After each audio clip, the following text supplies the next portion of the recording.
Good morning. I'm live, going back to my old setup. Don't fall, don't fall. There we go. Another morning. Thanks for being on with me. Um, Getting geared up. Good morning, Amanda. Thank you guys for getting up early. Saturday morning. Jumped out of bed, put on my best suit. Okay, maybe not. I'm looking like a bum. The song lyrics. Good morning, Mom. Carrie Coe's birthday today. Dave Smith's birthday today. Good afternoon, Estelle. I am. That was my computer telling me whose birthday it was. I always get any birthdays that were ever put into my computer are they always come up. Ooh, let's turn this on. Good morning, guys. Got a late night last night. Some days I got to be honest with you guys. Some days I feel like, man, I do not want to get up tomorrow and do this thing. I would love to sleep in, but you guys keep me coming back. Good morning, Gary. Good to see you again, man.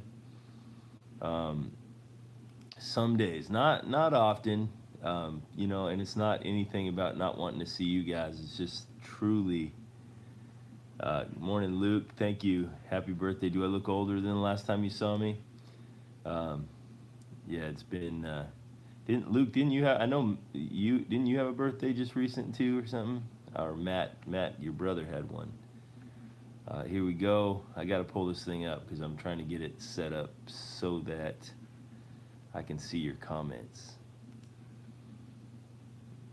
Man, Facebook on my phone, the video works better, as we learned yesterday, because I didn't use my phone for the video. But the comments do not come up on the video. So as you're making comments, I have to have the computer, my other computer up. So I don't know. Little bit groggy this morning. Well, happy birthday, Luke. Um, and tell Matt that as well. He would always call me on my birthday. He was real good about remembering it.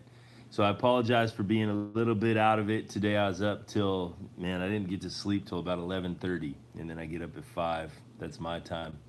Then I got stuff going this morning. So hopefully today I'll get a nap. Feel bad for me. Anybody else running on very little sleep? Gary's probably running on very little sleep. Good morning, Martha. Um, oh, come on, come on. Oh, there we go. Come on. I'm sorry, guys. I'm still having technical stuff. Hey, somebody leave me a comment just so I can see if it's coming in. Usually, now YouTube's working great.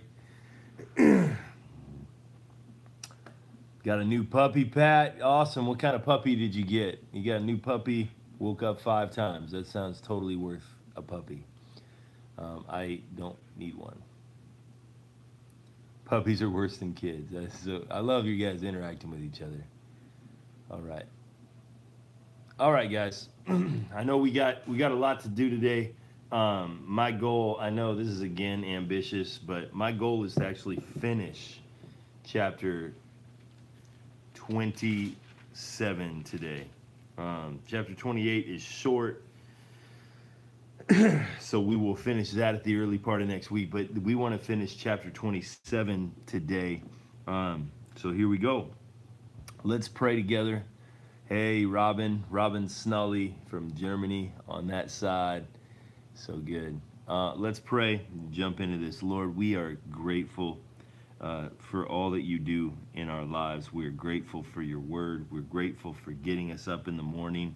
Lord, even at times when we are dragging ourselves here, I know sometimes I'm probably not the only one. I value this time. I value these people. And I know you do too. And I know those that come, sometimes they're tired and they still come. And Lord, we want to be those that prioritize your word and prioritize even in this digital way, gathering together with your people. And so we just pray that you would encourage and strengthen us today. We ask in Jesus' name, amen. All right. Thanks, John, for the comment. It seems to be working. Good morning, Sandy and Nancy. It is Saturday. I'm expecting less people. We currently have less people, but we'll see. Here we go. Dun, dun, dun, dun, dun. 4 a.m.ers are working out at 7 this morning, Gary says. So that's his normal routine, I guess, is working out at, or getting up for the 4 a.m. workout. That's crazy, right? All right, guys. I'll try to get some energy. Come on. Come on. I had some coffee. Now I have a big old cup of water. Morning, Mella and Martha. Love it. Here we go. We left off in verse 45. Jesus has been crucified, hung upon a cross, left to die. He's being mocked.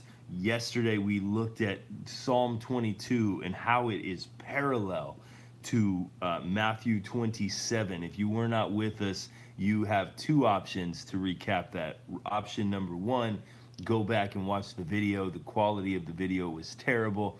Option two, probably a better option, is read chapter 27 of Matthew and then go and read Psalm 22 that was written hundreds of years before, and see how closely they are parallel to one another.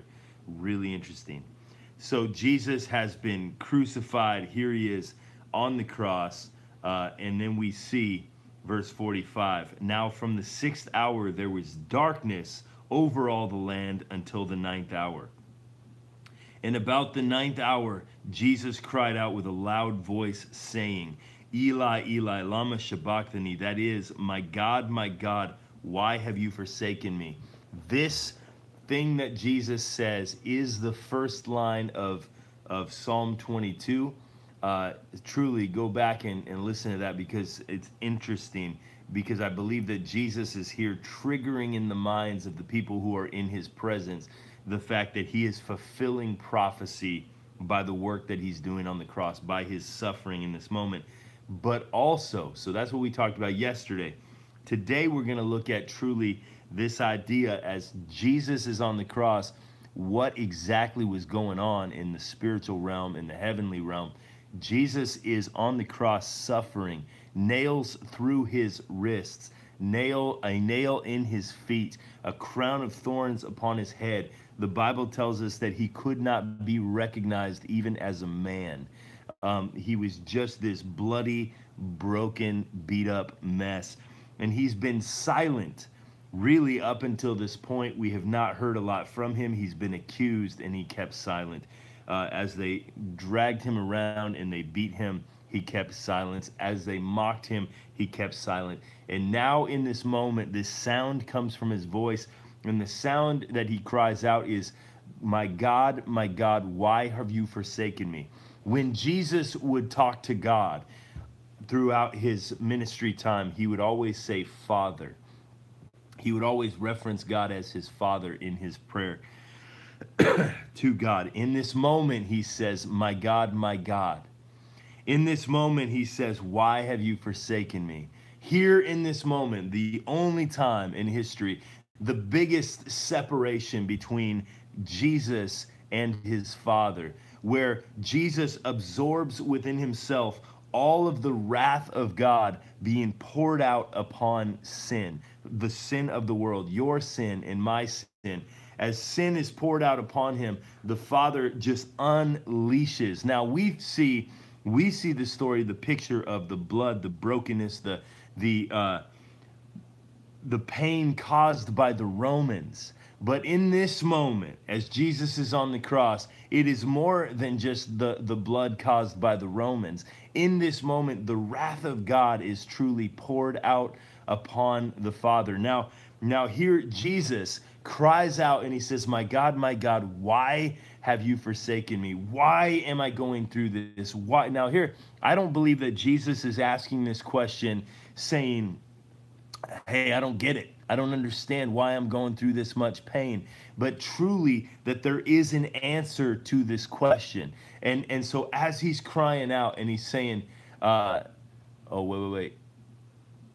No sound on the video? Oh no. Uh, you guys on YouTube are doing okay, right? They're saying on Facebook there's no sound. No, that's not good. We're gonna lose some people if that's the case. Uh, okay, things are working. We got to pause just for a moment as I get these people back. They say it's not working. Let's. Here we go. I'm gonna restart Facebook real quick as we come back to this. Boom.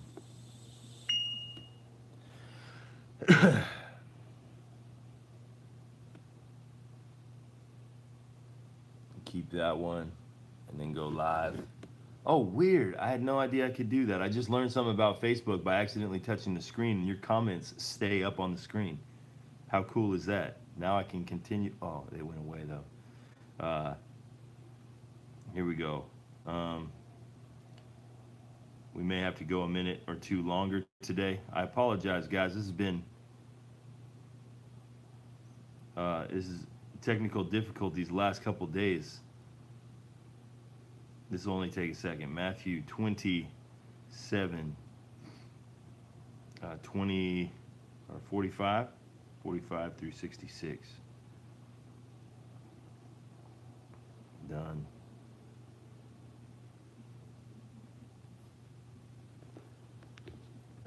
All right.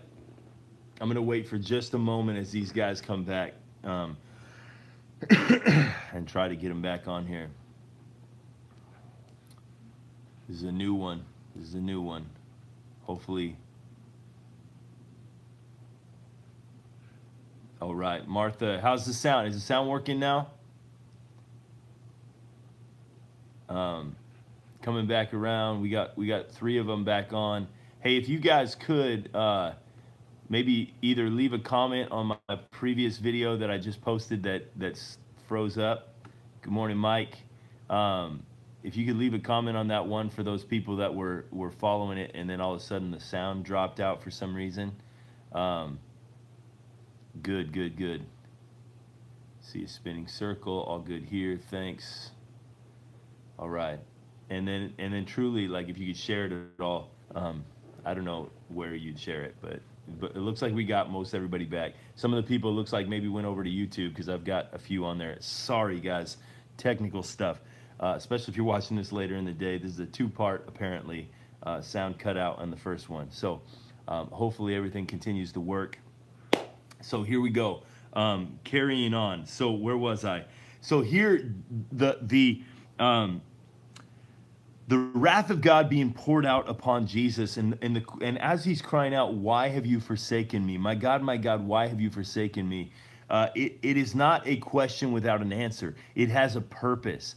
As we have seen Jesus in the Garden of Gethsemane saying, "Father, if there's any other way," it is as much a statement as it is a question. Here's the thing. As Jesus cries out and he says, "Why have you forsaken me?" The answer to the question is, I have put my wrath upon you because I don't want to put my wrath upon everyone else.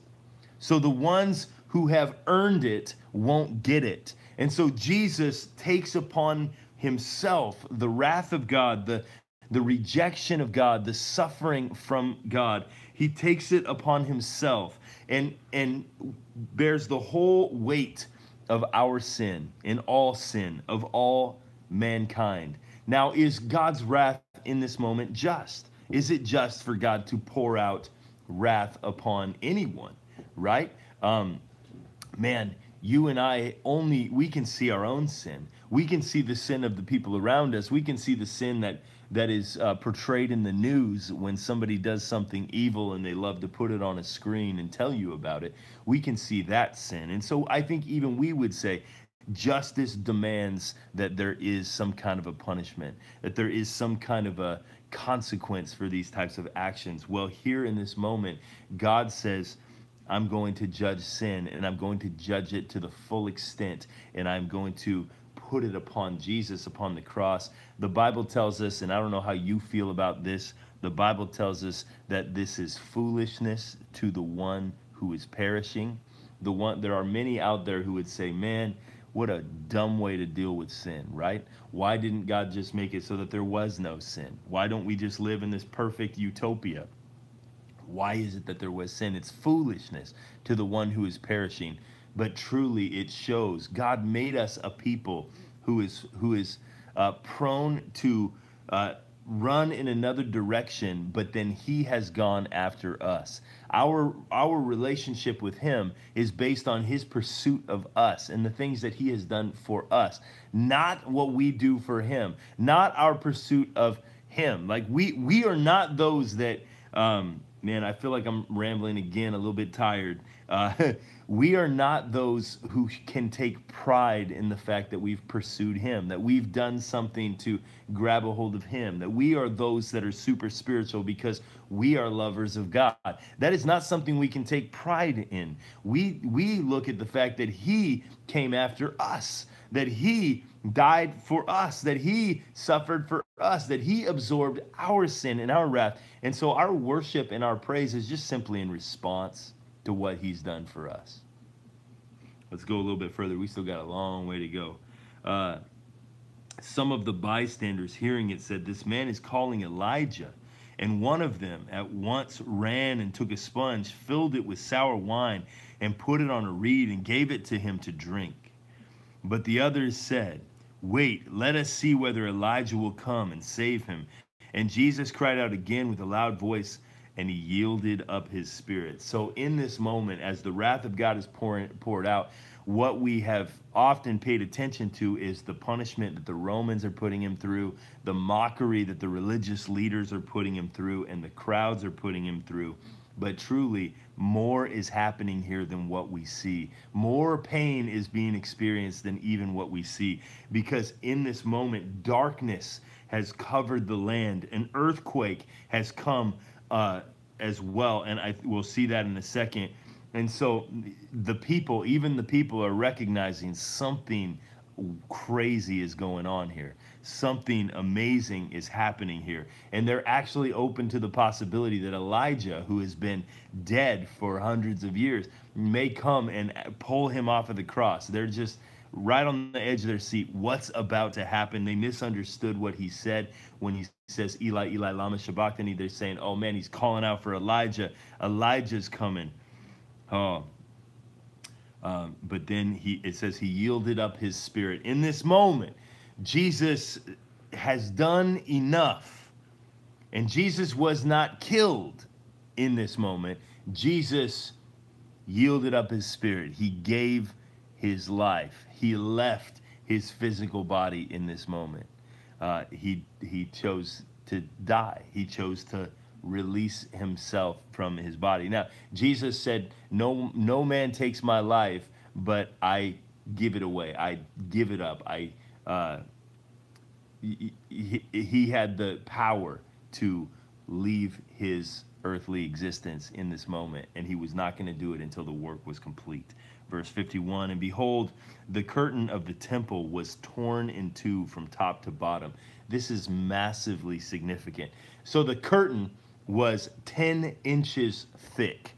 This was a curtain that separated in the temple. It separated the Holy of Holies from the rest of the temple. This was a place that behind the curtain that was within the temple, you could not go unless you were the high priest. And then, even then, only once a year, on the Day of Atonement, the high priest would go beyond the temple into the Holy of Holies. And this was the place that was symbolic of the presence of God.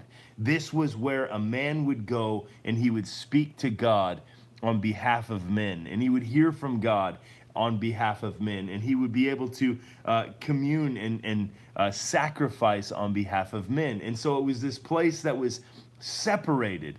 It's said that they would tie a rope around the person's ankles, because if he went in there and died, nobody was going in to get him out. And so they could drag him out just in case, because this was, and then they would have bells on him so they could hear whether or not he's still moving around. This was a very sacred place behind the curtain in the Holy of Holies. Well, in this moment when Jesus died, the curtain, 10 inches thick, rips from top to bottom. The death of Jesus Christ did away with this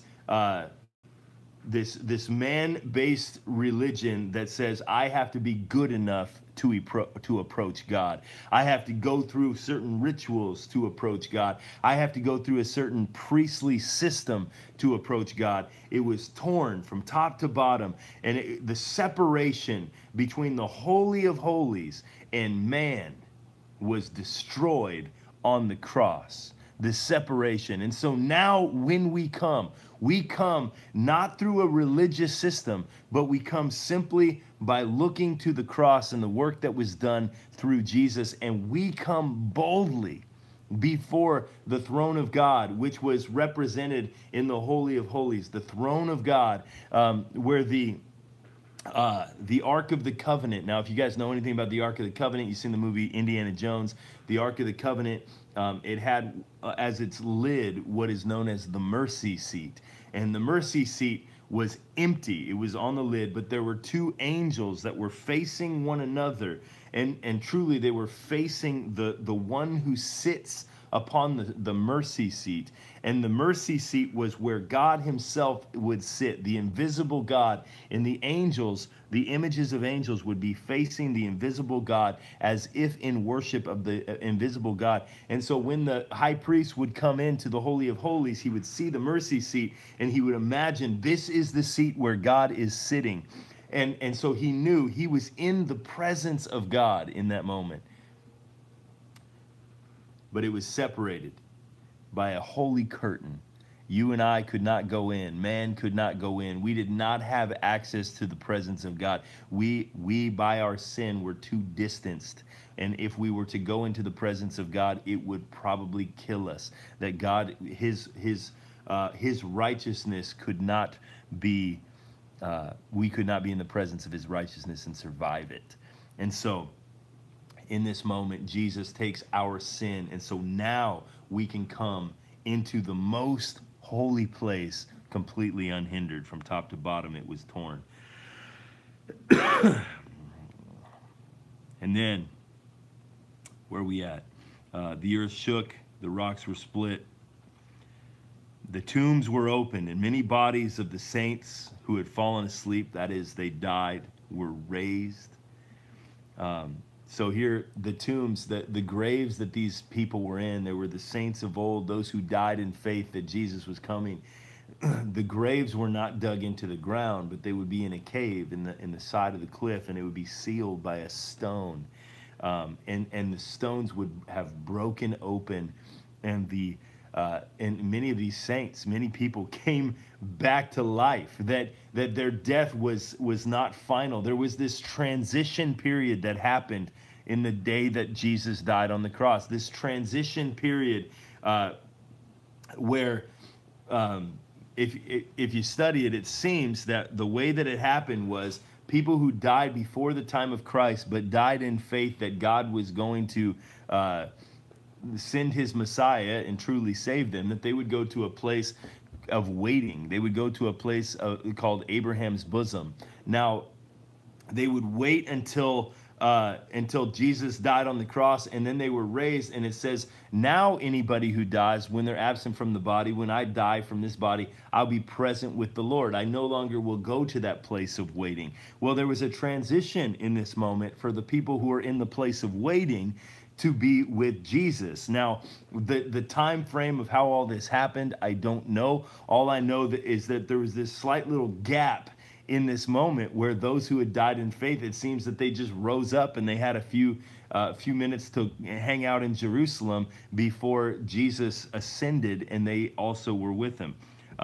Man, all of that stuff is going to take some careful study. If that's stuff you're fascinated by, dig into it. It's really interesting. But yet at the same time, I don't know that it has a whole lot of practical application. It just kind of blows your mind of what actually happened in that moment, bigger than we know. Okay? So they were raised, verse 53, and coming out of the tombs after his resurrection, they went into the holy city and appeared to many. Now that's crazy, right? So now you got you know, grandma and grandpa walking around. I don't know if people saw people that they had known previously or how it worked, but people were raised from the dead. Jesus in this moment on the cross, in his death, conquered death through his resurrection. Verse 54, when the centurion and those who were with him, keeping watch over Jesus, saw the earthquake and what took place, they were filled with awe and said, truly, this was the Son of God, or a Son of God. There is, history says there was a centurion that was watching Jesus, and this man became a believer. He became part of the Christian church after this. Because, man, what he saw, they begin to recognize this is bigger than we thought it was. We're not just putting some guy who says he's the King of Jews through it, but truly this guy is the Son of God. Verse 55, there were also many women there looking on from a distance, who had followed Jesus from Galilee, ministering to him, among whom were Mary Magdalene and Mary the mother of James and Joseph, and the mother of the sons of Zebedee. So sons of Zebedee were James and John. Their mother was named Salome. These women were there watching and seeing all of this. Now the disciples, the men, they took off, they fled, they scattered. But the women that were with Jesus, that had followed him, they were there in the midst of all that was going on. Now, as the disciples fled when Jesus was on the cross, it's these women and John the Apostle that were there. They didn't flee. They were the ones that stayed close and saw all of this happen, as well as Jesus' mother, Mary, is seeing this as well. Now, this is also significant. Mary, the mother of this, or sorry, Salome, the mother of the sons of Zebedee, James and John. There was a time where she had come to Jesus and she said, Jesus, grant that when you come into your kingdom, when you are lifted up, in a sense, and when we think about Jesus being lifted up, we think about glory. We think about the throne that he will sit on one day. And she says, when you are in your kingdom, when you are ruling, when you are at your highest point, Jesus, grant it be that James sits on one side of you and John sits on the other. Let one of my sons sit on your right hand and one of my sons sit on your left hand. And Jesus said to her, you don't know what you're asking. You don't know what you're asking. He says to them, can you bear the cup that I'm about to bear? You have no idea what you're asking for. And here she is on the hill called Golgotha, looking up at Jesus, and on his right hand is a man dying because he's a criminal. On his left hand is a man dying because he's a criminal. And maybe in this moment it triggers, wow, this is what he was talking about. This is what it takes. Can you drink the cup that I'm about to drink? Can you go through the suffering that I'm about to go through? Do you truly want your sons, one on my right hand and one on my left? Do you want them to have to partake in the glory that I'm about to partake in? Because if you do, it comes with much suffering. It comes with much pain. Verse 57, when it was evening, there came a rich man from Arimathea named Joseph, and also was a disciple of Jesus. He went to Pilate and asked for the body of Jesus, and Pilate ordered it to be given to him. And Joseph took the body and wrapped it in a clean linen shroud and laid it in his own new tomb, which he had cut out of the rock, or cut in the rock. And he rolled a great stone to the entrance of the tomb and went away. Mary Magdalene and the other Mary were there sitting opposite the tomb. So this guy, Joseph of Arimathea, he was a disciple, but he was a secret disciple. He was one, it seems, that was somewhat fearful of the fact that Jesus was controversial, that Jesus was constantly stirring things up. But he was a disciple. He listened to Jesus from a distance.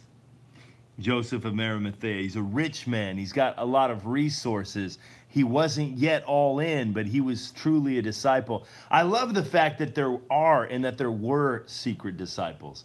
Some of us, Joseph of Arimathea was one of them, and so was Nicodemus, the Pharisee who came to Jesus in John chapter 3 at nighttime and had a discussion with him about eternal life. These two men were not bold in their faith. I love the fact that there are those who were not bold in their faith, that there were those that, man, if you were in the midst, you would have said, you know what, Joseph and Nicodemus, those guys are not solid. Those guys are not walking as strong as they should walk. But here in this moment, when their moment came, they rise up. Man, maybe you're one of those that kind of beats yourself up. I'm not bold enough. I don't speak enough. Sorry, I'm skimming your comment, but I'm going to carry on this thought. But here we go. there are those of us who say, I should be doing more. And I say this, man, rest in the fact that your day will come. Your day will come. There will be a day where you will not be able to hold back. God has a hold of you. Maybe you're one of those who feels that you should be doing more, you should be saying more, and that may be from God that he's putting that upon your heart. But truly, you are still counted as one of the disciples. Even though you're kind of following from a distance and you're saying, you know what, I should be closer to the front row. I should be more in the action. But I would say, man, Jesus still counts you as one of the disciples. Your day will come. You will have your opportunity. And in that day, by the power of his Spirit, you will speak up and you will be bold. Because here in this moment, the disciples, the ones who had been bold up until this point, they have fled. They have scattered. But not Joseph. Joseph, who was in the back previously, is now in the front. He's risking everything, going to Pilate and saying, I want his body. I'm going to give him my tomb. And he puts Jesus in the tomb. We're almost done. Let's go a little further. And the next day, that is after the day of preparation, the chief priests and the Pharisees gathered before Pilate and said, Sir, we remember how that impostor said, while he was still alive, after 3 days I will rise. Therefore, order the tomb to be made secure until the third day, lest his disciples go and steal him away and tell the people he has risen from the dead. And the last fraud will be worse than the first. And Pilate said to them, You have a guard of soldiers. Go make it as secure as you can. For they went and made the tomb, so they went and made the tomb secure by sealing the stone and setting the guard. So this is crazy. The religious leaders come and they come to Pilate and they say, hey man, so just so that we really squash this thing that Jesus is doing completely, we need to make sure that we got to make sure that they don't come and steal the body, because Jesus, when he was walking on the earth, said that he was going to rise from the dead. When he was preaching, he said, they can kill me, but I'm going to rise from the dead. Here's why this is fascinating to me. Because Jesus, when he said that, it went right over the heads of the disciples. Even in this moment, Jesus is hanging on a cross and they're saying, it is over. It's done. They killed him. We saw him die. What he went through, we don't want to go through. It is completed.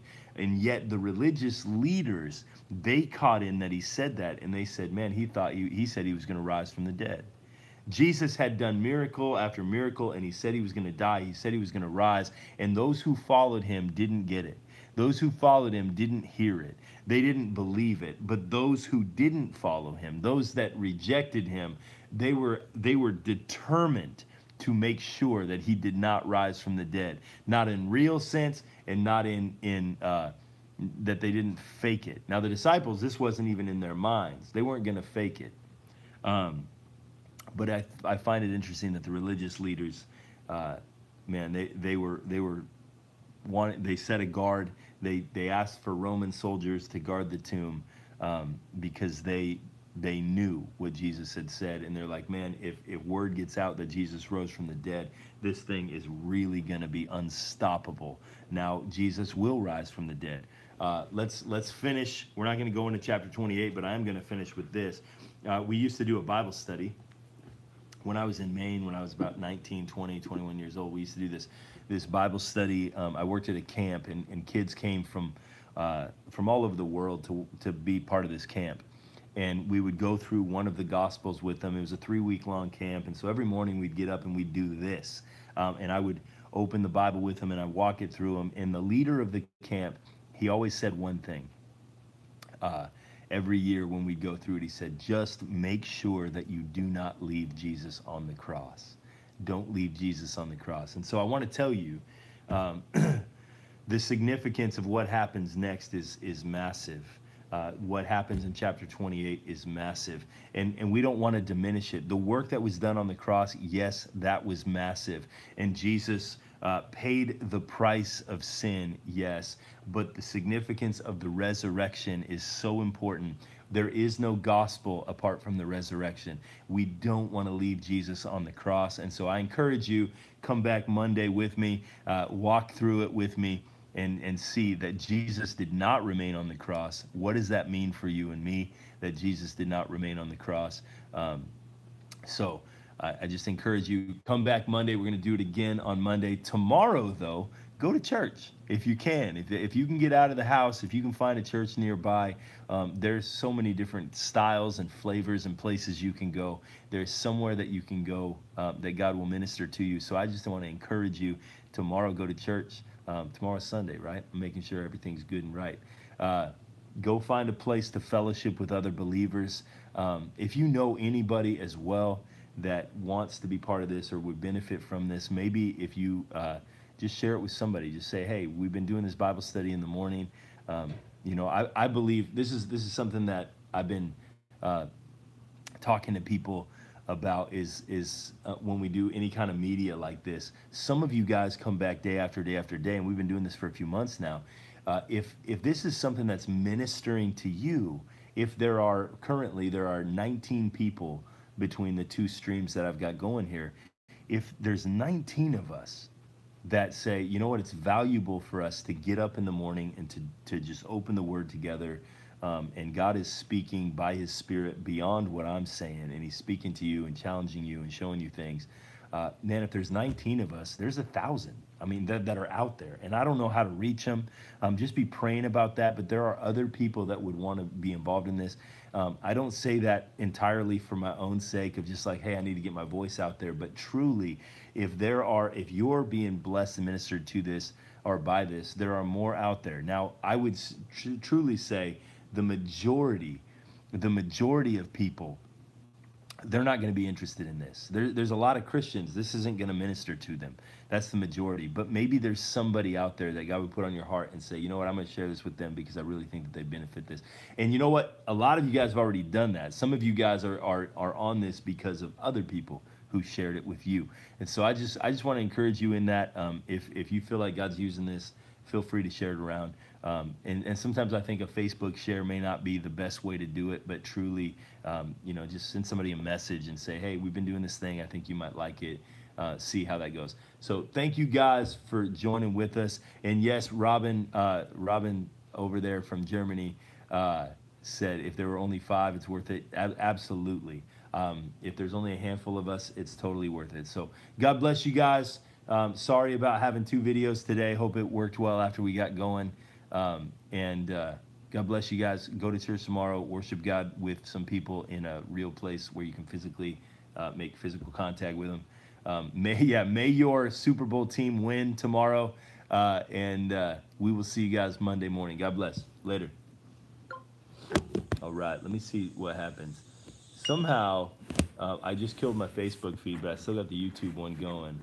And somehow earlier there we go. I was able to, I'm pulling up Estelle's question on YouTube. Now this is just bonus because that Facebook crowd doesn't get it. But I just wanted to look at it, and I may not have the best answer. It says, where did Jesus' spirit go for the 3 days before he rose from the tomb? Jesus, now, okay, that's a good question. Where did Jesus go when he died? Because we have a gap. I'm sorry, I'm covering up my face because I'm reading comments. That we have a gap between the time that Jesus died on the cross and the time that he rises from the dead. My understanding of what happens in that gap is Jesus goes and it says that he preaches to those who are held captive. That there was we learn this from a story that Jesus tells about a rich man and a poor beggar named Lazarus outside the rich man's house. We learn that there is this chasm between those who died in faith and those who died outside of faith. And those who died in faith went to a place called Abraham's bosom. That's where Lazarus went to. And then there was this other place, this other department or compartment of suffering, and that's where the rich man went because he had no faith in God, but truly he also had no mercy for the poor. And so he goes to this outer place, and it seems that there were these two compartments. Now I'm convinced that Jesus, and I could be wrong. I mean, this stuff is all big Bible study type stuff, but I'm convinced that when Jesus died on the cross, he went and he set those people. He went and got those people who were in Abraham's bosom in waiting for that time when the Messiah would cover their sins. So they were in this place of waiting, and Jesus went there, and it says that he went to preach to those who were captive. Now, many people say, well, he went to hell. In a sense, yes, he went to hell, but hell not as in the eternal place of torment, but truly to this place. He went to this place where people were in waiting. So, and he delivered them from this. But now, I believe it was a place of comfort, not a place of torture for those that came forward out of it. So he went to the place where Lazarus was, the beggar who died, and then he brought them to be with him. So I hope that makes sense to you. But again, you know, there are people with a lot of thought on that. I love to live in the practical. How does this relate to me? And so some of this stuff I don't spend as much time really digging into it to know the the heavy deep theology stuff that's controversial. But I do have views on pretty much all of it based upon stuff I've studied in the past. But I just wanted to encourage you in that. If that's your fascination and stuff that you want to dig into it and truly even write something up and send it to me. I would love to learn from what study you see. So God bless you guys. Thank you for joining with me. And hopefully I'll see you guys all on Monday. Later.